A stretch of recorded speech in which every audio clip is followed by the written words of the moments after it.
Tiago Andrade só tinha entrado para tomar um café. A mesma rotina de sempre, o mesmo banquinho de sempre, o mesmo café preto que ele pedia todas as manhãs, havia 11 meses. Um agente disfarçado da Polícia Federal, se passando por motorista de guincho, relaxando depois do turno da noite. Bem atrás dele, 2 policiais se acomodaram em uma mesa. Um empurrou o celular sobre a mesa em direção ao outro.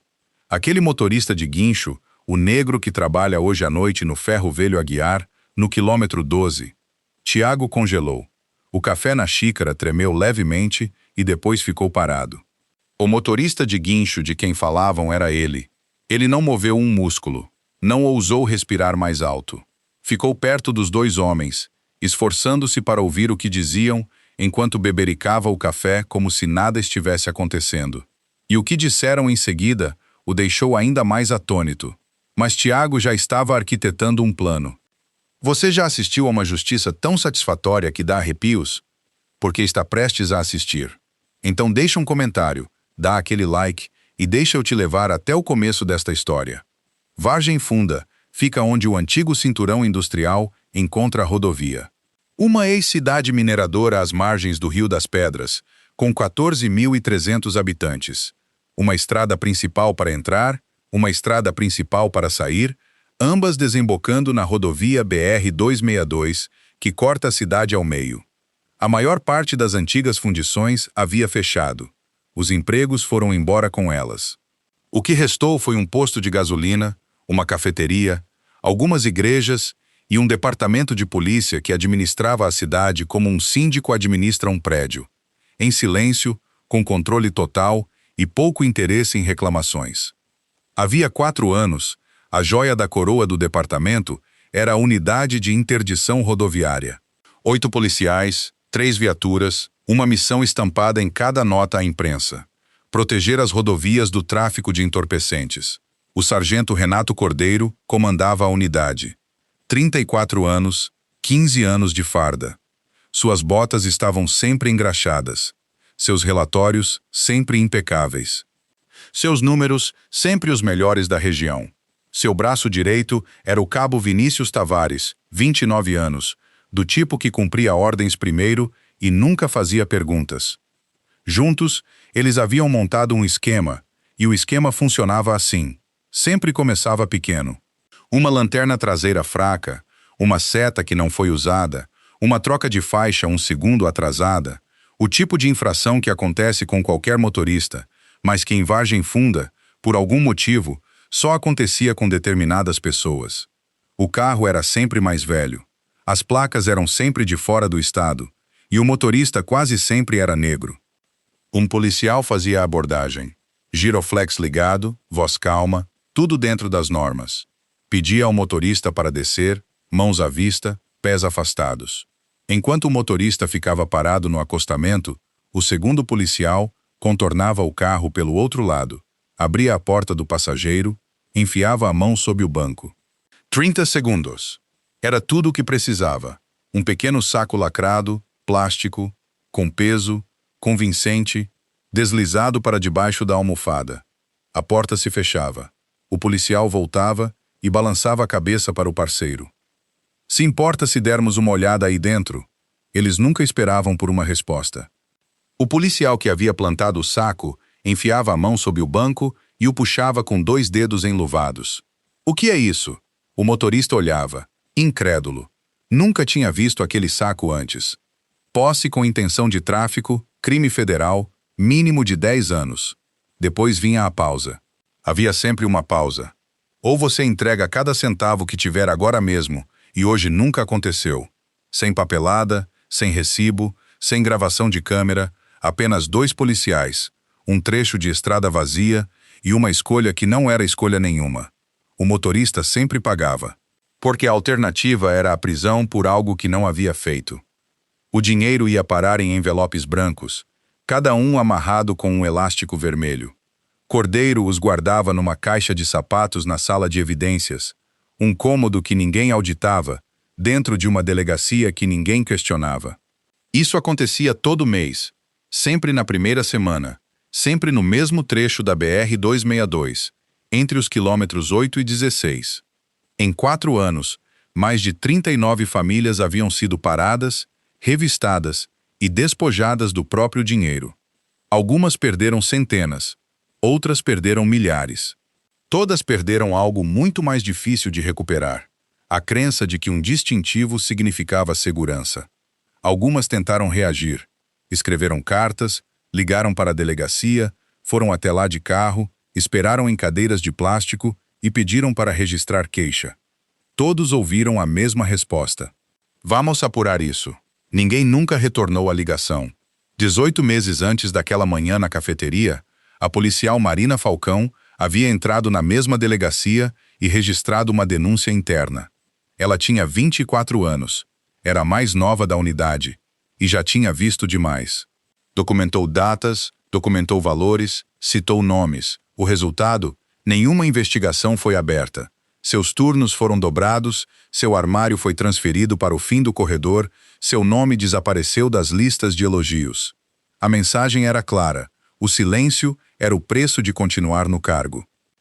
Acima de todos estava o delegado-chefe Oswaldo Matoso, 39 anos, cabelos grisalhos, o tipo de administrador que lia cada relatório que cruzava sua mesa e depois decidia quais esquecer.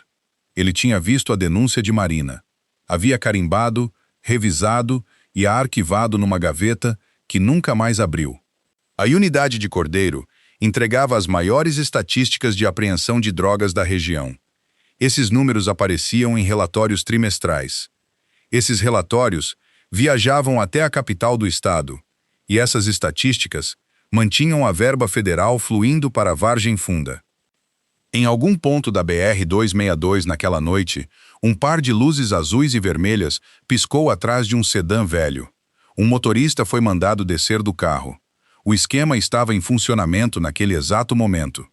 Marlene Cardoso dirigia a mesma linha de ônibus escolar havia 16 anos. Toda manhã de segunda a sexta às 6h15, ela subia atrás do volante do ônibus 19. 42 assentos. Os mesmos buracos na pista. Os mesmos rostos de pais na calçada. Tinha 43 anos e nunca havia faltado um único dia. Na manhã em que tudo mudou, Marlene não estava dirigindo seu ônibus. Estava em seu próprio carro, um sedã de 12 anos com uma lanterna traseira que piscava havia uma semana. Seu filho, Rafael, sentava ao lado dela. 25 anos, vestido com camisa passada e calça social, porque estavam indo até a Secretaria de Assistência Estudantil finalizar a bolsa de estudos dele. Integral 4 anos. O primeiro da família a conseguir isso. Na bolsa de Marlene havia R$ 15.600 em espécie. Dinheiro do funeral, arrecadado com vizinhos e membros da igreja para uma família do bairro. Marlene estava com o dinheiro porque era isso que Marlene fazia. As pessoas confiavam nela. Ela nunca chegou à Secretaria de Assistência Estudantil. Às 7h42 da manhã, uma viatura parou atrás dela na BR-262. Luzes azuis e vermelhas, um breve toque de sirene. Marlene encostou no acostamento e abaixou o vidro. O cabo Vinícius Tavares foi até a porta. "Senhora, sua lanterna traseira esquerda está fraca. Desça do veículo, por favor." Ela obedeceu. Ele a posicionou atrás do carro, mãos no porta-malas, pés afastados. Atrás do carro, fora do campo de visão de Marlene, o sargento Renato Cordeiro abriu a porta traseira do passageiro. Rafael, sentado na frente, virou a cabeça. Viu o braço de Cordeiro alcançar debaixo do banco de trás.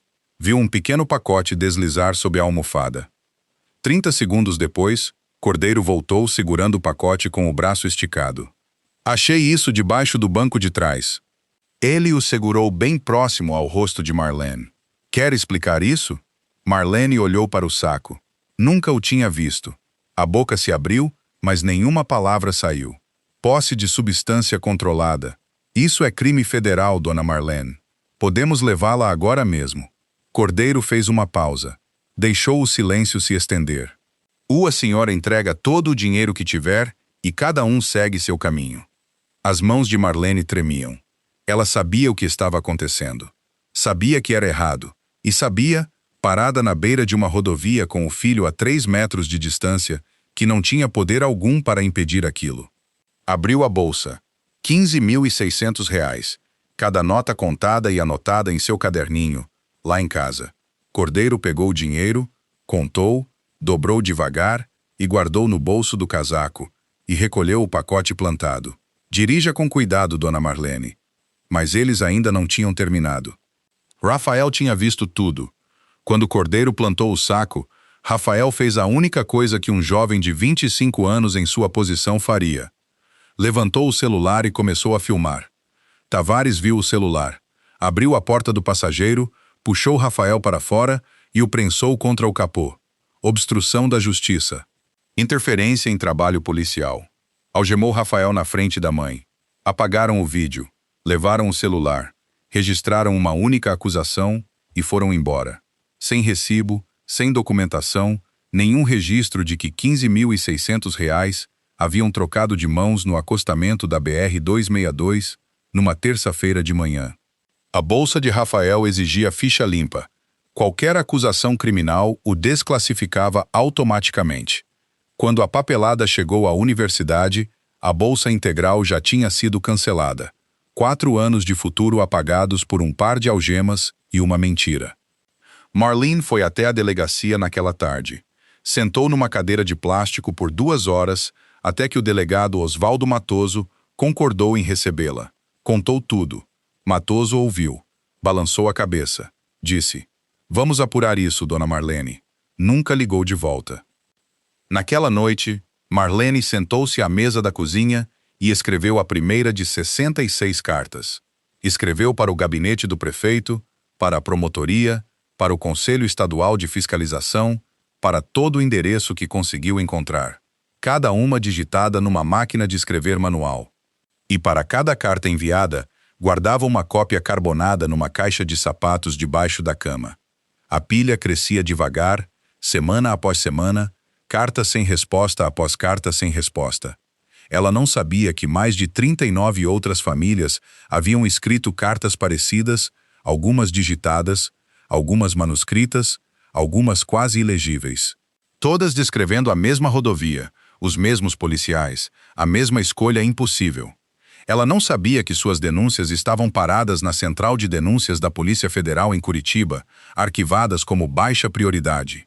Ela acreditava estar lutando sozinha. Mas em algum lugar naquela pilha de relatórios ignorados, um padrão esperava para ser descoberto.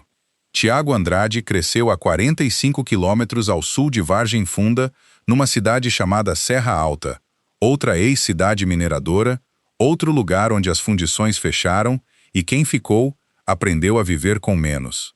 Seu pai dirigia um caminhão de entregas, turnos de 16 horas, 6 dias por semana, em estradas iguaizinhas à BR-262. 3 vezes seu pai foi parado, 3 vezes revistado, questionado e liberado sem nenhuma multa. Nunca foi acusado de nada, mas nunca mais parou de checar os retrovisores.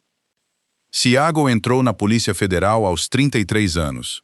No primeiro dia na sede regional de Curitiba, ele pregou uma foto na parte interna do armário. O pai, ao lado do caminhão de entregas, braços cruzados. 16 anos depois, Tiago estava processando um acúmulo de denúncias não atribuídas quando o padrão se revelou. Era aritmética pura. 42 denúncias do mesmo CEP, da mesma rodovia, da mesma unidade policial, do mesmo método.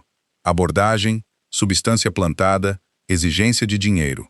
Registradas por pessoas diferentes que não se conheciam, todas marcadas como baixa prioridade.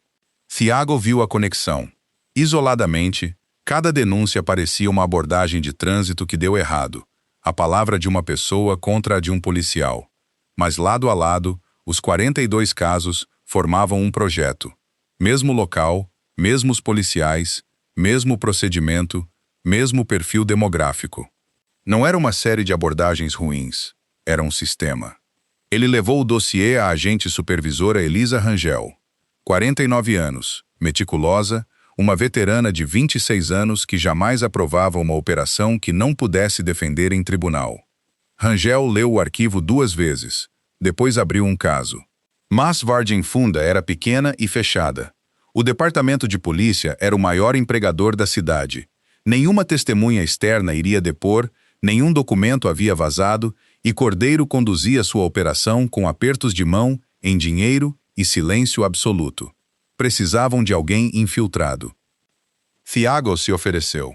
Tinha carteira de motorista categoria D, entendia pequenas cidades industriais e sua cor de pele o tornava invisível exatamente da maneira que o esquema de Cordeiro exigia. Mais um homem negro na rodovia, abaixo de qualquer atenção, abaixo de qualquer suspeita. Rangel aprovou. Seu nome de operação passou a ser Theo Ramos. Alugou um quarto em cima de uma lavanderia na Rua 2. Foi contratado como motorista do turno da noite no Ferro Velho Aguiar, um pátio de sucata que também servia como depósito de veículos apreendidos da polícia. Os turnos da noite lhe davam motivo para estar na estrada depois de escurecer. E o depósito lhe dava acesso à sala de evidências, porque os guinchos levavam para lá os veículos apreendidos. Durante 11 meses, Thiago viveu como Theo Ramos. Registrava cada abordagem de interdição que conseguia rastrear, datas, horários, locais, num caderninho escondido dentro do estepe do caminhão guincho. Fotografou os envelopes brancos por uma fresta na grade de ventilação da sala de evidências. Gravou trechos de 3 ligações em que Cordeiro discutia a divisão dos valores. Repassava seus relatórios a Rangel por meio de um ponto de entrega num posto de gasolina fora dos limites do município. 11 meses de provas, e tudo circunstancial. Rangel deu o veredito no último encontro no ponto de entrega. Precisamos de uma prisão em flagrante ao vivo, vídeo, áudio, do início ao fim. O esquema inteiro capturado em tempo real, ou um advogado de defesa vai destroçar isso no tribunal. Thiago concordou. Ainda não sabia como essa prisão aconteceria. Naquela noite, voltando do posto de gasolina, ele passou pela cafeteria Barreto, na esquina da Rua 2 com a Rua dos Pinheiros. As luzes estavam acesas. Nelson estava limpando o balcão lá dentro. Thiago ainda não sabia, mas a resposta viria daquela cafeteria. E viria na manhã seguinte, 6h12 da manhã, uma terça-feira de outubro. 3 ventiladores de teto giravam devagar, sem fazer diferença nenhuma contra o calor. Thiago empurrou a porta da frente do mesmo jeito de sempre. Havia 11 meses, boné baixo, jaqueta zipada até o pescoço. O aceno silencioso de um homem terminando o turno da noite. O sino de latão sobre a porta deu seu costumeiro toque de 2 notas. Nelson Barreto estava atrás do balcão, 42 anos, antebraços grossos, óculos de leitura empurrados para a testa. Era o dono da cafeteria. Abria todo dia às 5h30 da manhã e servia a Theo a mesma coisa desde fevereiro. Café preto, sem açúcar, segundo banquinho a partir da esquerda. Nelson pegou um copo de papel, escreveu Theo na lateral com caneta e o encheu sem que ele pedisse. Bom dia, Theo. Bom dia, Nelson. Atrás do balcão, Rafael Cardoso enxaguava canecas na pia. 25 anos, avental amarrado na cintura, fones de ouvido pendurados no pescoço. Tinha começado a trabalhar ali havia 4 meses, depois que a bolsa de estudos desapareceu e a acusação criminal deixou qualquer outro empregador hesitante. Nelson o contratou sem pedir antecedentes.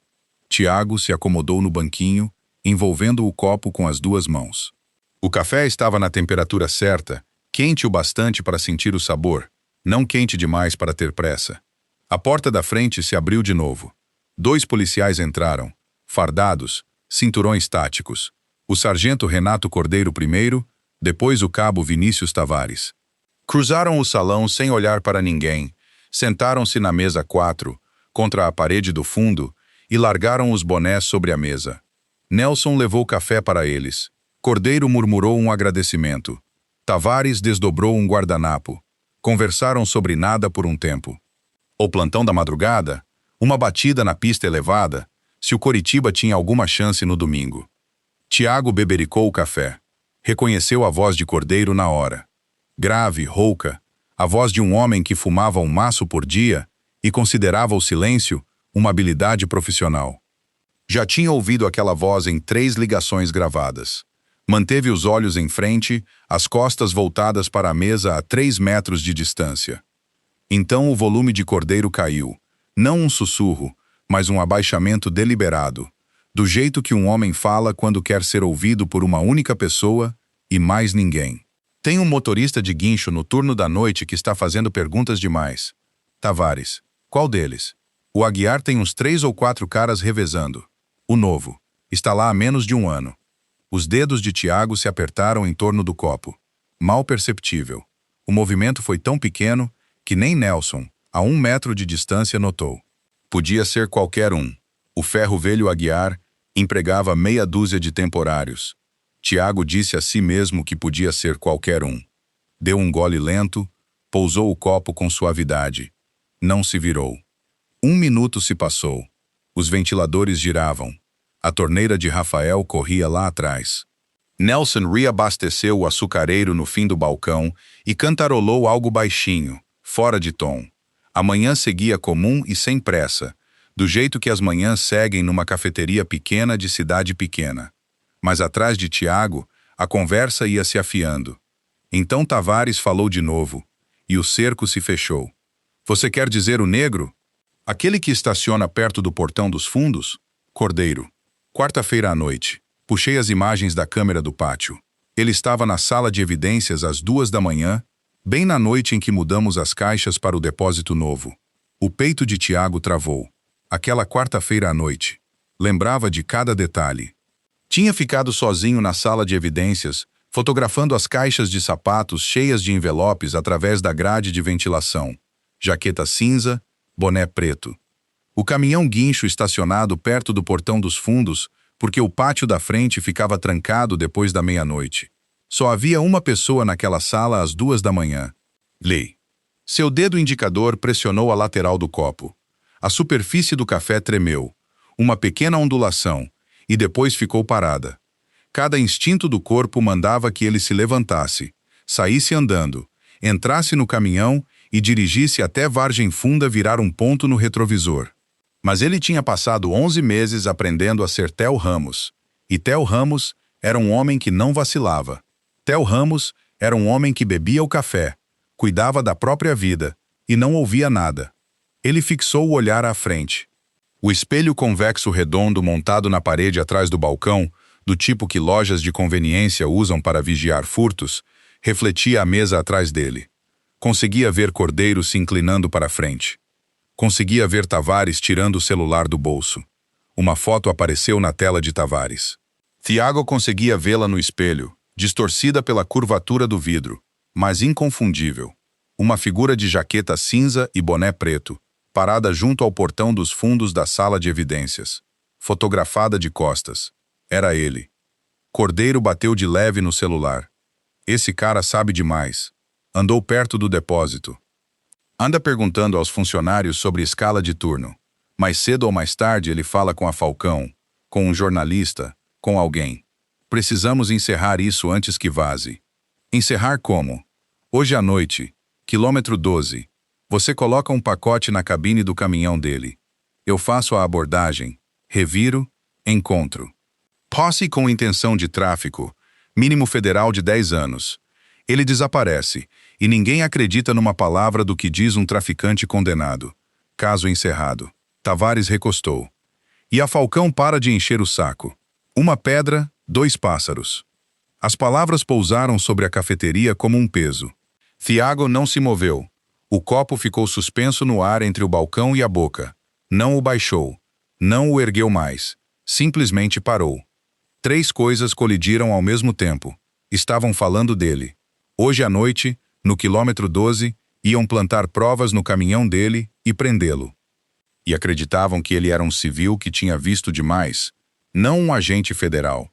Seu disfarce estava intacto, mas se ele vacilasse, se virasse, se fizesse qualquer coisa que sugerisse ter ouvido uma única palavra, aquele disfarce desmoronaria ali mesmo, a 3 metros de 2 homens armados, sem reforço e sem saída. Pensou em Marlene Cardoso, nos R$ 15.600 que ela entregara naquela mesma rodovia, em Rafael algemado sobre o capô do carro da mãe, nas 48 marcas de contagem num cartão plastificado atrás de um quebra-sol, e pensou no que aconteceria se ele se levantasse agora mesmo e saísse andando rápido demais. A máquina de espresso chiava. Rafael pousou uma caneca limpa no escorredor. Nelson passava o pano no balcão em círculos lentos. O mundo continuava. Tiago ficou parado no meio dele e se fez desaparecer. 10 segundos se passaram. 20. Baixou o copo, tomou mais um gole, sem sentir gosto de nada. Então se moveu, devagar, deliberadamente, do jeito que Theo Ramos se movia toda manhã, sem pressa, meio sonolento, pensando em nada mais importante do que o fim de um turno. Deixou R$ 15 no balcão. Valeu, Nelson. Até amanhã, Theo. Acenou para Rafael, passou pela mesa 4. Cordeiro ergueu os olhos por meio segundo, o exame instintivo de um policial catalogando todos no ambiente, e voltou a olhar para o celular. Tiago empurrou a porta. O sino tocou. O sol da manhã bateu em seu rosto. Caminhou até o caminhão guincho. Entrou, fechou a porta, e então suas mãos começaram a tremer. Segurou o volante, pressionou a testa contra o dorso dos dedos. O tremor correu dos pulsos até os cotovelos. Respirou pelo nariz, soltou pela boca, até parar. No balcão da cafeteria Barreto, o copo de papel com Theo, escrito na caneta, ficou pela metade. Ninguém o retirou. O relógio do painel marcava 6h24 da manhã, quilômetro 12.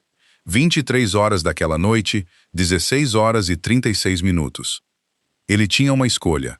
Podia ligar para Rangel, avisar que o disfarce estava comprometido e ser extraído dentro de 1 hora.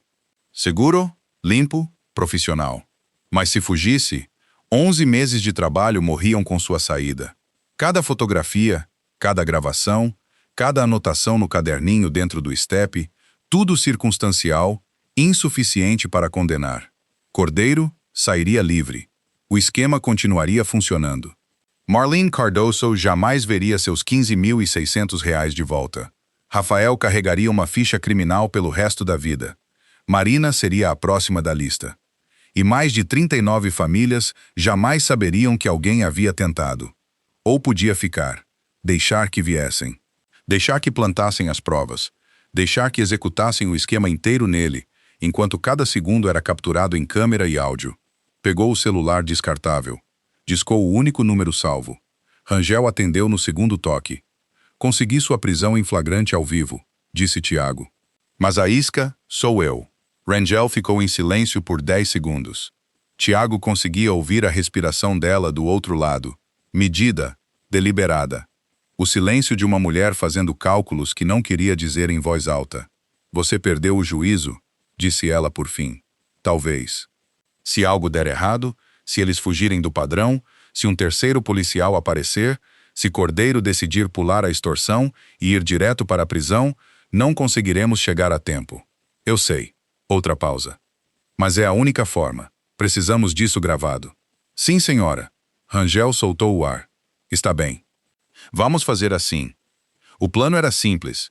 Às 23 horas, Tiago dirigiria pela BR-262, passaria pelo quilômetro 12 e deixaria que Cordeiro e Tavares executassem o esquema nele. Abordagem, plantio, revista, ameaça. Cada segundo seria capturado em câmera e áudio. O gatilho era uma frase. Quando Tiago a dissesse, 2 vans descaracterizadas, 4 agentes em cada uma, posicionadas a 800 metros a leste, avançariam. 90 segundos até a chegada. A frase tinha 5 palavras. Meu nome não é Theo Ramos. Às 9 da manhã, Tiago foi até o ponto de entrega no posto de gasolina fora dos limites do município. Numa caixa magnética atrás da lixeira, encontrou o equipamento.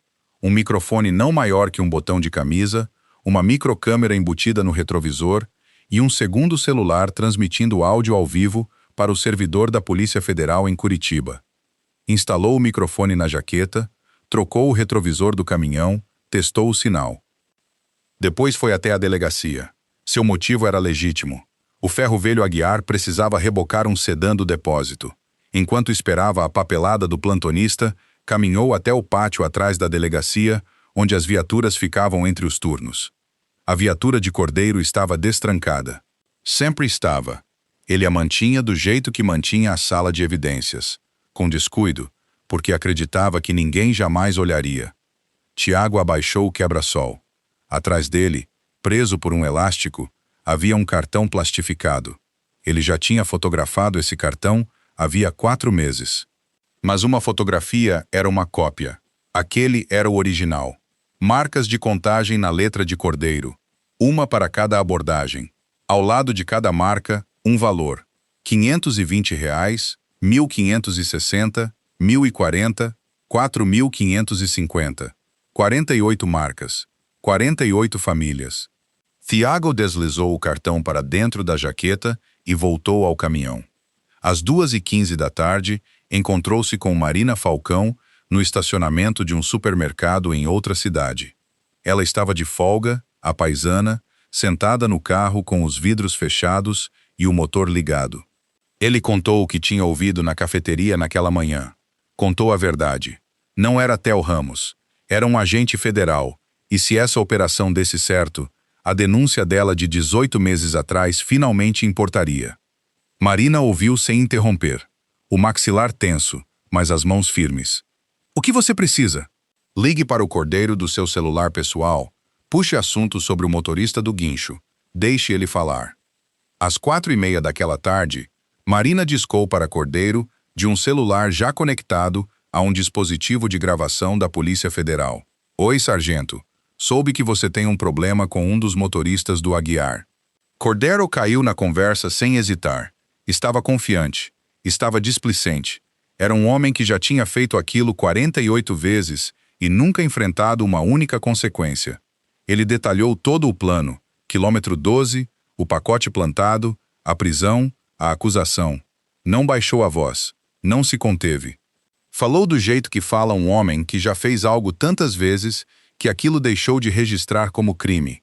E então acrescentou mais uma frase. Depois de hoje à noite, ninguém mais abre a boca. Nem o motorista, nem as famílias, nem você. Marina desligou. A gravação durava 4 minutos e 12 segundos. Cada palavra, prova admissível. O crepúsculo chegou. O céu sobre Vargem Funda passou do cobre ao cinza ardósia. Tiago sentou na cabine do caminhão, estacionado do outro lado da rua da cafeteria Barreto. A loja estava escura. Nelson tinha fechado por aquela noite. Thiago checou o microfone, checou a câmera do retrovisor, checou o celular embaixo do banco. Olhou para a cafeteria escura e pensou no dia seguinte. Se tudo desse certo, voltaria ali, mas não mais como Theo. Girou a chave. O motor pegou. Entrou na BR-262 e seguiu para leste, rumo ao quilômetro 12. O relógio do painel marcava 10h48 da noite. A BR-262 se estendia à frente como uma fita de vidro negro. Sem postes de luz depois do quilômetro 5, sem casas, apenas asfalto, cascalho no acostamento e as sombras escuras das árvores fechando dos dois lados. Thiago dirigia exatamente a 85 km por hora, um pouco abaixo do limite. Os faróis abriam um túnel limpo na escuridão. A cabine do caminhão cheirava a diesel e estofado velho. O microfone dentro do botão da jaqueta estava ativo. A câmera do espelho gravava. O celular sob o banco transmitia áudio para um servidor em Curitiba. Quilômetro 10. As mãos firmes no volante. Quilômetro 11. Conferiu os retrovisores laterais, estrada vazia atrás dele. Quilômetro 12. Passou pela placa refletiva verde e começou a contar segundos. 1, 2, 3, 4, 5. No 6, um par de faróis surgiu no retrovisor. Cresciam rápido, rápido demais para um veículo civil. Então as luzes azuis e vermelhas se acenderam, estroboscópicas sobre a estrada, sobre as árvores, sobre o interior da cabine. Tiago soltou o ar, encostou o caminhão no acostamento. O cascalho estalou sob os pneus, engatou o freio de mão, deixou o motor ligado, colocou as 2 mãos no volante, onde pudessem ser vistas. A 800 metros a leste, num pátio de cascalho atrás de um bosque de pinheiros, 2 vans descaracterizadas esperavam com os faróis apagados e os motores ligados. 8 agentes federais lá dentro, coletes vestidos, ouvindo o mesmo sinal de áudio que transmitia da jaqueta de Tiago. A viatura parou 6 metros atrás do caminhão. Uma porta se abriu, depois outra. Tavares chegou primeiro. Feixe de lanterna no rosto, mão no cinturão. Documento e habilitação. Desça do veículo. Tiago desceu para o cascalho, mãos à vista, olhos levemente baixos, voz suave, educada, cooperativa, fazendo tudo certo. Algum problema, policial? Abordagem de rotina. Fique aqui. Tavares o posicionou atrás do caminhão, mãos apoiadas na caçamba, pés afastados. Então Cordeiro se moveu. Foi até o lado do passageiro da cabine, abriu a porta e enfiou a mão dentro. Tiago não conseguia ver o que ele fazia, mas não precisava. Já tinha visto aquele homem repetir o mesmo gesto através de uma grade de ventilação, através de um para-brisa, através dos relatos de 48 famílias. O saco deslizou sob o banco. 40 segundos depois, Cordeiro reapareceu segurando-o entre dois dedos enluvados. Ergueu o saco. O feixe da lanterna bateu no plástico. O conteúdo brilhou sob a luz. Ora, ora. A boca de Cordeiro se curvou, não bem um sorriso. Achei isso debaixo do seu banco, Theo. Posse com intenção de tráfico. Vai ser uma noite longa para você. Tavares se aproximou com as algemas. O metal fechou frio nos pulsos de Tiago. Tavares começou a recitar os direitos do preso. As palavras rotineiras, automáticas, na mesma cadência de sempre. Cordeiro guardou o saco no bolso. Olhou para Tavares. Tavares olhou de volta. E por um breve segundo, os dois trocaram a expressão de quem já tinha feito aquilo tantas vezes que nem exigia mais pensamento. A mesma expressão que tinham usado ao levar o dinheiro de Marlene Cardoso. A mesma indiferença, a mesma rotina praticada usada em cada família que já tinha ficado parada naquele acostamento. Mas dessa vez, cada quadro estava sendo filmado, cada sílaba, gravada. Tiago ficou parado, mãos algemadas atrás das costas. Cordeiro estava a 1 metro de distância, guardando a lanterna, já se virando para a viatura. Agora. Meu nome não é Theo Ramos. Cordeiro parou, virou-se pela metade, a testa franzida. Tiago repetiu, mais alto, firme como um nível de bolha. Meu nome é Tiago Andrade, sou agente federal. Virou o corpo. A jaqueta se moveu. Preso ao forro do casaco, escondido durante todos aqueles meses, havia um distintivo dourado. Polícia Federal. Cordeiro olhou para ele, e então Cordeiro congelou. O mesmo congelamento, a mesma paralisia total que havia prendido Tiago no lugar 14 horas antes, numa cafeteria, a 3 metros de uma conversa que nunca deveria ter chegado a seus ouvidos. Agora o espelho se invertia. Agora era Cordeiro quem não conseguia se mover, não conseguia falar, não conseguia reconciliar o homem à sua frente com o mundo que achava controlar. Tavares deu um passo para trás, depois outro.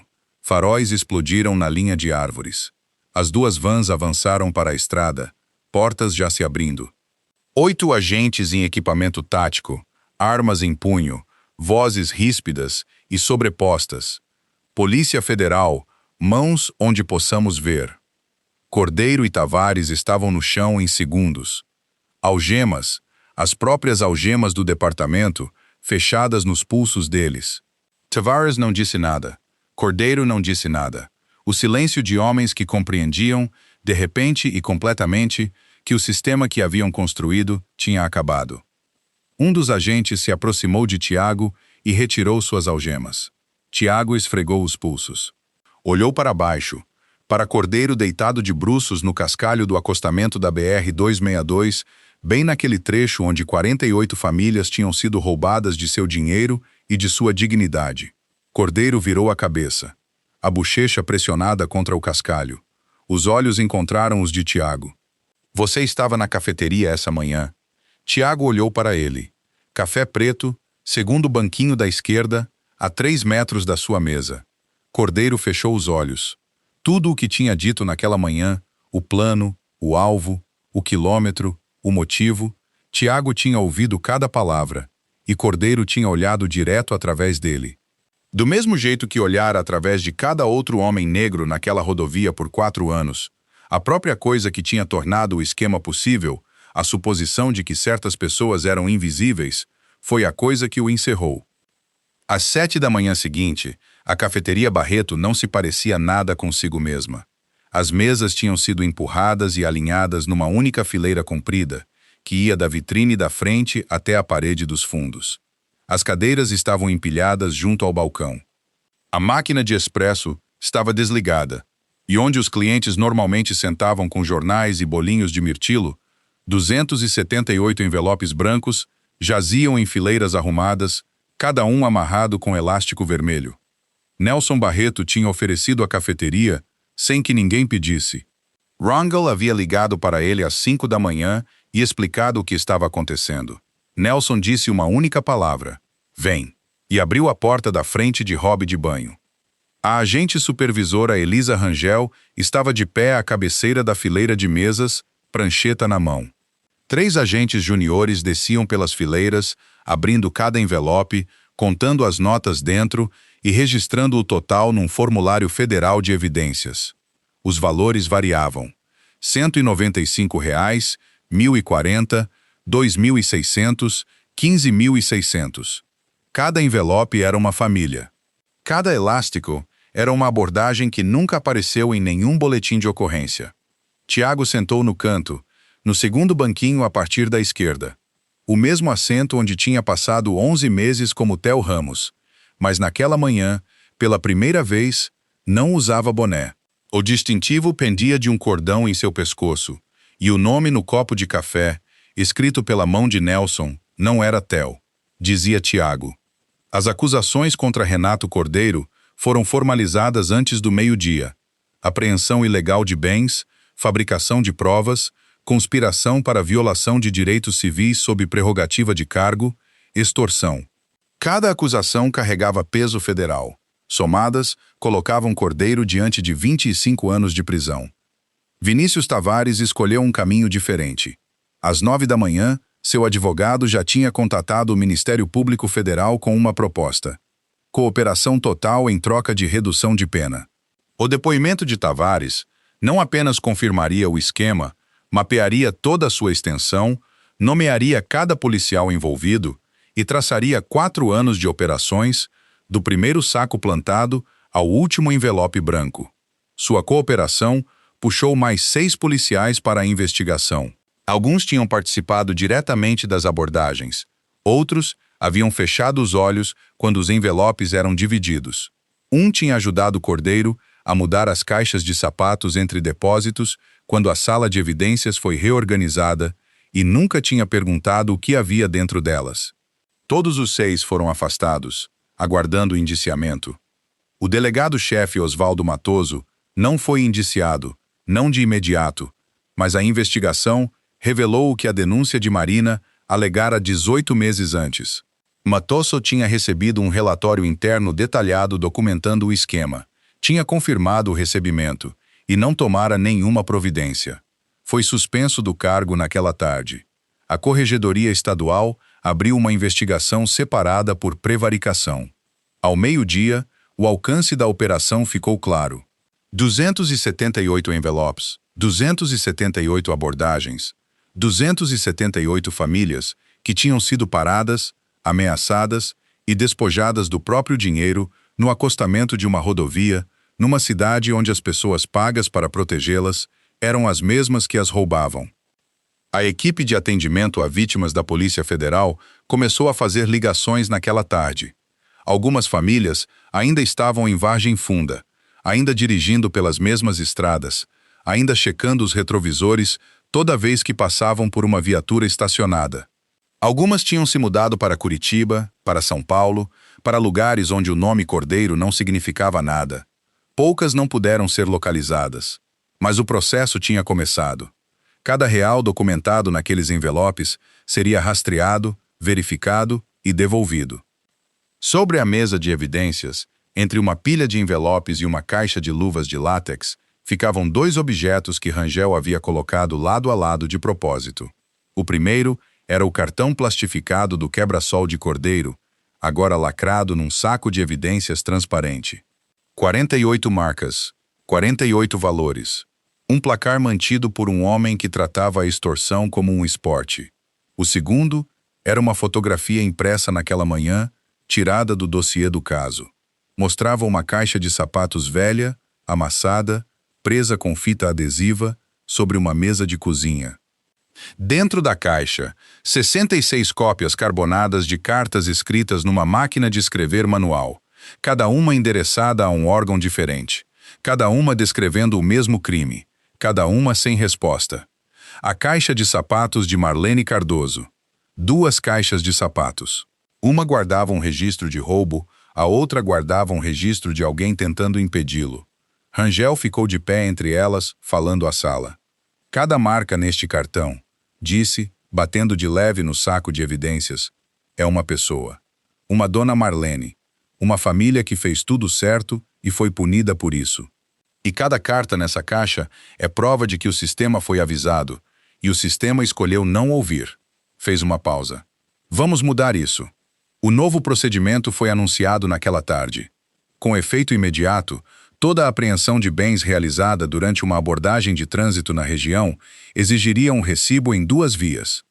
Uma cópia retida pelo departamento, uma cópia entregue diretamente à pessoa abordada, ambas as vias assinadas pelo policial e pelo cidadão. Sem exceções, sem dispensas, sem acordos verbais. A policial designada para construir e supervisionar o novo protocolo de fiscalização foi Marina Falcão. 18 meses antes, ela tinha registrado uma denúncia e sido punida por isso. Seus turnos foram dobrados. Seu nome foi apagado das listas de elogios. Seu armário foi transferido para o fim do corredor. A mensagem tinha sido clara. Falar custaria tudo. Agora ela estava de pé na cafeteria, usando um novo distintivo, com um novo título, olhando para as fileiras de envelopes sobre as mesas, cada um representando uma família que poderia ter sido poupada se alguém a tivesse escutado da primeira vez. Olhou pelo salão até Tiago. Ele ainda estava sentado no banquinho, café na mão. Nenhum dos dois falou. Marina fez um único aceno de cabeça. Tiago retribuiu. Algumas coisas não precisavam de palavras. Marlene Cardoso chegou à cafeteria Barreto às 11h15 daquela manhã. Veio sozinha. Não sabia por que a Polícia Federal tinha ligado. A pessoa ao telefone só tinha dito que era sobre sua denúncia. Marlene quase não veio. 66 cartas em 13 meses. Ligações, visitas, cópias autenticadas e sempre a mesma resposta. Silêncio. Ou palavras que significavam a mesma coisa. Vamos apurar isso. Ela tinha parado de acreditar que alguém estava ouvindo. Empurrou a porta da frente. O sino tocou. Ela parou. As mesas estavam cobertas de envelopes. Agentes federais se moviam entre elas com pranchetas. E no segundo banquinho à partir da esquerda, um homem que ela conhecia há meses como Theo, o motorista de guincho quieto, estava sentado, usando um distintivo que ela nunca tinha visto antes. Marlene olhou para ele. Ele olhou para ela. Theo, meu nome é Tiago Andrade, dona Marlene. Sou da Polícia Federal. Estou aqui desde fevereiro. A mão de Marlene foi até o batente da porta. Não para se apoiar, para se firmar. Precisava de um ponto fixo numa sala que de repente tinha mudado por completo. Rangel deu um passo à frente, segurando um único envelope branco com o nome de Marlene, escrito em letras de forma. Dona Marlene, isto contém R$ 15.600, o valor exato tirado da senhora no dia 14 de abril. Marlene pegou o envelope. Não o abriu. Segurou-o contra o peito com as 2 mãos, do jeito que se segura algo que já se tinha desistido de rever. Rangel colocou um segundo documento ao lado, uma carta formal de desculpas em papel timbrado da promotoria, assinada pelo promotor de justiça. Isso faz parte do registro oficial. Não vai parar em nenhuma gaveta. Marlene leu devagar. Os lábios se moviam junto com as palavras. Pousou a carta e pressionou a palma da mão sobre o papel. A voz saiu firme. Escrevi 66 cartas. Essa é a primeira que alguém respondeu. Atrás do balcão, Nelson Barreto virou o rosto. Levantou os óculos de leitura, enxugou os olhos com o dorso do pulso e recolocou os óculos. Não disse nada. Não precisava. 20 minutos depois, Rafael entrou. Veio pelos fundos, pela porta da cozinha, ainda com o avental vestido, porque seu turno na cafeteria tinha começado às 6 daquela manhã. Passara 5 horas lavando canecas a 3 metros dos agentes federais, sem saber por que estavam ali. Tinha visto os envelopes. Tinha visto os distintivos. Não tinha perguntado, porque Rafael Cardoso tinha aprendido, nos últimos 13 meses, que fazer perguntas a gente com autoridade não costumava compensar. Rangel falou com ele diretamente. A acusação de obstrução da justiça tinha sido anulada, expurgada, removida de todo o banco de dados, todo o registro judicial, toda a consulta de antecedentes. A partir daquela manhã, Rafael Cardoso não tinha ficha criminal alguma, e a universidade tinha sido contatada. Sua bolsa de estudos, integral, 4 anos, tinha sido reativada. Começaria no semestre de março. Rafael ficou parado, imóvel, o avental ainda úmido da pia. Você sentou bem ali, disse. Toda manhã. Eu lavava a sua caneca todo dia, e eu não sabia. Tiago encontrou seus olhos. Foi para isso que serviram esses 11 meses. Rafael se virou e olhou para a mãe. Marlene estendeu a mão. Ele atravessou a sala e a segurou. Ficaram assim, mãe e filho, cercados de envelopes de evidência e agentes federais, e pela primeira vez em 13 meses, o silêncio entre eles não era o silêncio da derrota. Era o silêncio de algo voltando. Sobre a mesa de evidências, Rangel tinha colocado a caixa de sapatos de cartas carbonadas de Marlene ao lado da caixa de sapatos de envelopes em dinheiro de cordeiro. Mesmo tamanho, mesmo formato, mesmo papelão comum. 2 caixas de sapatos, disse Rangel baixinho. Uma guardava a prova do que foi roubado. A outra guardava a prova de que alguém se recusou a parar de lutar. Todos sabemos qual delas era mais forte. Enquanto a manhã virava tarde, outras famílias começaram a chegar. Um caminhoneiro que tinha perdido R$ 780. Uma mãe solteira cujo dinheiro do aluguel tinha sido levado 2 dias antes do vencimento. Um senhor idoso que dirigira desde outro estado porque o agente federal ao telefone tinha sido a primeira pessoa em 4 anos a dizer: "Nós acreditamos na senhora." Sentaram nas cadeiras de Nelson. Beberam o café de Nelson. Contaram suas histórias a agentes com pranchetas e, pela primeira vez, alguém anotou tudo. Nelson não cobrou um único café naquele dia. No fim da tarde, a cafeteria tinha esvaziado. Os envelopes foram guardados em caixas. Os agentes recolheram o equipamento e foram embora. As mesas voltaram ao lugar. A máquina de expresso chiava baixinho, reaquecendo. A cafeteria Barreto parecia consigo mesma de novo, pequena, aconchegante, comum. Tiago sentou no segundo banquinho a partir da esquerda.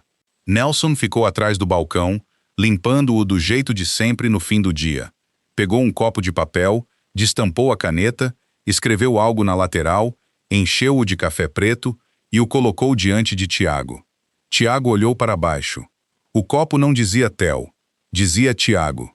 Nelson guardou a caneta de volta no bolso do avental. Acho que já pode usar o seu nome de verdade. Tiago pegou o copo, deu um longo gole, e pela primeira vez em 11 meses, terminou tudo.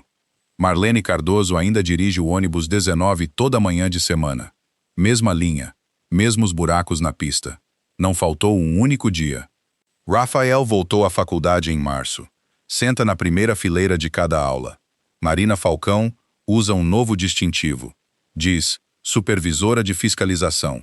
Reporta-se diretamente à promotoria.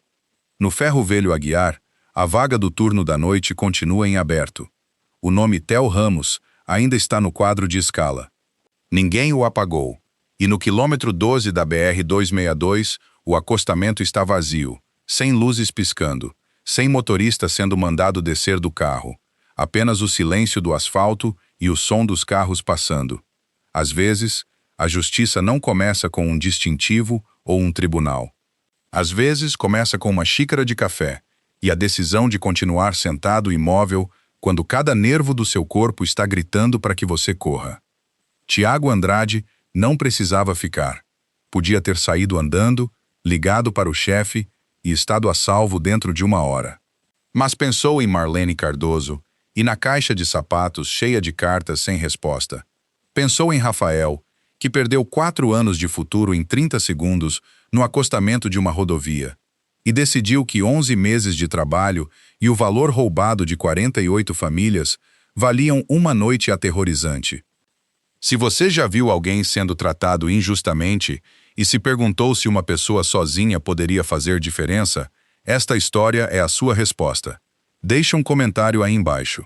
O que você teria feito se ouvisse dois homens planejando incriminar você, sentados a 3 metros das suas costas? Compartilhe esse vídeo. Se inscreve no meu canal. Histórias como a de Tiago acontecem mais do que imaginamos. A única pergunta é se alguém decide continuar sentado na cadeira. Tiago ficou a 3 metros de dois homens que estavam planejando destruir sua vida. E ele bebeu o café. Pensa bem nisso. Não porque ele não estava com medo. As mãos dele tremeram no instante em que voltou para o caminhão.